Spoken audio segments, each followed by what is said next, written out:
Une grosse erreur qu'on a tous déjà commis en tant que dirigeant entrepreneur d'un business en ligne, c'est de déléguer trop tard quand ça nous dégoûte déjà. Pourquoi faut le déléguer avant que ça te saoule? Pour plusieurs raisons. On l'a tous fait. Il y a un vieux truc qui nous saoule, on délègue ça rapidement. Enfin, il y a un truc qui nous saoule, on délègue ça rapidement en 5 minutes. On fait un vieux process SOP, on bâcle le truc, on s'en débarrasse. La personne fait mal le travail du coup, on s'énerve sur la personne, on la vire, on met soit une nouvelle personne ou soit on le fait soi-même. Et après on dit des phrases du style ouais, on n'a jamais mieux servi par soi-même, ouais mais ils sont nuls, ouais mais c'est des incapables. Il faut prendre nos responsabilités. Il n'y a jamais de mauvais exécutants, il n'y a que des mauvais managers, que des mauvais transmetteurs. Quand tu transmets quelque chose à quelqu'un, tu dois le faire de manière qualitative. Si le truc te saoule déjà parce que tu en as marre de le faire, d'écrire des pubs ou de faire de la délivrabilité, faire du coaching pour tes clients, faire ci ou faire ça, c'est déjà trop tard. Et c'est là le piège dans lequel il ne faut pas tomber. Alors, comme je te l'ai dit, si ça te saoule déjà, c'est déjà trop tard et tu vas pas du tout mettre la même énergie, la même intention que si tu étais encore, si t'étais pas encore saoulé par ce truc-là. Donc c'est un gros piège. Mais alors, s'il faut pas faire ça, qu'est-ce qu'il faut faire? Et surtout, pourquoi c'est très problématique? Comme j'ai dit, tu vas pas mettre la même énergie, le même focus quand ça te dégoûte, ça c'est logique.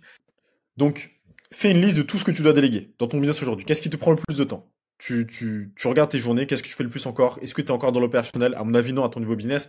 Mais qu'est-ce qui te prend encore le plus de temps?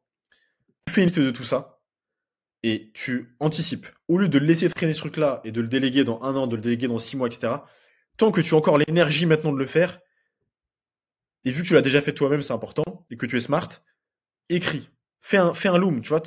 Un SOP, c'est simple. Hein. Un SOP, c'est un Google Doc qui est exactement comme celui-là et un loom. Et en fait, tu le fais en live, clic par clic, et tu l'écris aussi, ligne par ligne, toutes les actions que tu as faites. Mais tu le fais quand ça ne t'a pas encore saoulé. Quand il est encore temps de le faire. Ensuite, haute valeur pour toi, c'est d'anticiper. Tu dois être bon sur le passé, sur le présent et sur le futur. Là, c'est pareil. Ok, peut-être c'est trop tard pour plein de tâches actuellement, genre faire la pub ou des trucs comme ça qui te saoulent déjà et que tu as déjà délégué. Recrute un mec qui est excellent sur ça, il fait la SOP. Mais pour les prochains SOP que tu dois faire, les prochaines tâches que tu dois déléguer, anticipe déjà. Imaginons que tu fais 150 000 euros par mois.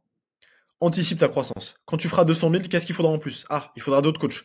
Parce que quand tu vas commencer à avoir 20, 30 groupes de coaching, tu pourras pas tout honorer. Tu auras besoin d'encore plus de coachs. Et là, tu as déjà peut-être 2, 3 coachs.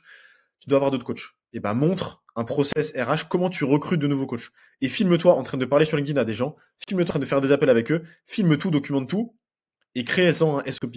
Comme ça, une fois que tu en auras vraiment marre de ce truc-là et que tu voudras plus jamais le faire, tu auras déjà ton SOP. Et anticipe ça sur tous les aspects de ton business et sur toutes les prochaines tâches qui vont arriver. Après, il y a des choses que tu ne sais pas. Tu ne sais pas ce que tu ne sais pas. Mais il y a des choses, c'est du bon sens. Il y a plein de choses, c'est du bon sens et c'est à toi d'anticiper. Donc, prends de l'avance. Prends un coup d'avance sur toi-même, le futur toi du futur qui en aura déjà marre et qui voudra battre les trucs-là. Et ça te permettra de ne pas forcément compter sur d'autres personnes pour déléguer ça. Parce que là, les choses qui te dégoûtent déjà, c'est trop tard. Oublie. Délègue-le. Délègue le fait de déléguer. C'est la vie. C'est le niveau business auquel tu es maintenant. Ça, tu peux rien y faire, c'est malheureusement trop tard, mais pour toute la suite, c'est à toi d'anticiper. T'as mon WhatsApp en premier commentaire épinglé de cette vidéo et clique ici pour aller regarder la vidéo suivante.